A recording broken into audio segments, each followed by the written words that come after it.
The World on Fire, Introduction.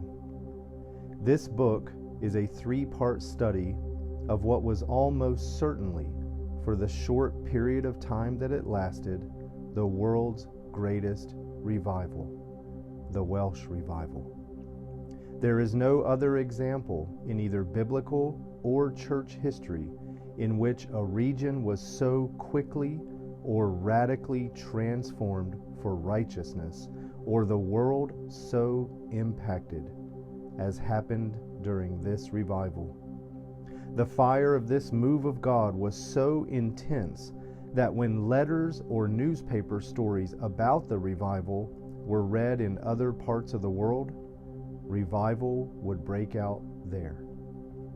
Today, over a century after it happened, those who read or hear the story are still impacted with both profound conviction and hope.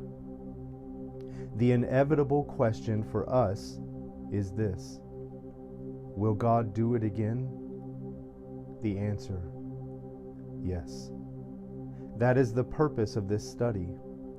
It is exciting and inspiring to hear about the great things that God has done. But the purpose for the excitement and the inspiration is so that He, God, can do it again, but with us. The Scriptures declare that the greatest move of God of all time will occur at the end of this age. The Welsh Revival, as great as it was, is but a foretaste of something much greater that is coming.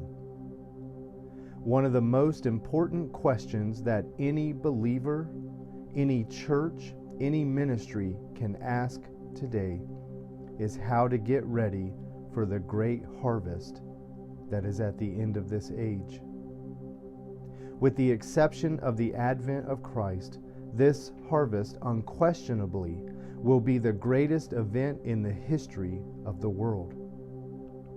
The greatest proportion of Bible prophecy focuses on this period, and the significant events in church history are in preparation for it. The church is not here to be an observer. We are here to light the world on fire. The fire that is about to be lit will burn until every bit of wood, hay, and stubble is consumed, and the gold, silver, and precious stones are purified.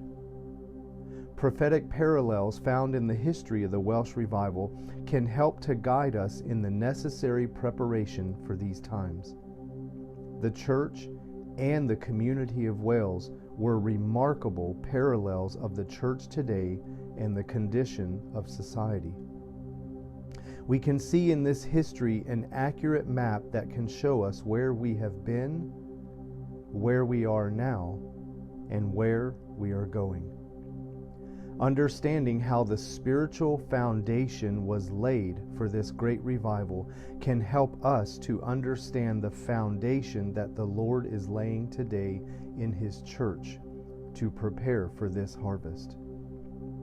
Understanding what was done correctly can help us to do things right. Likewise, honestly looking at the mistakes can help us to avoid making the same ones. As a wise man once stated, those who do not know history are doomed to repeat it. There are many aspects of this great revival that we want to repeat, and many that we want to avoid. The foundation of the contemporary church contains potential for both the coming revival and the similar catastrophic mistakes.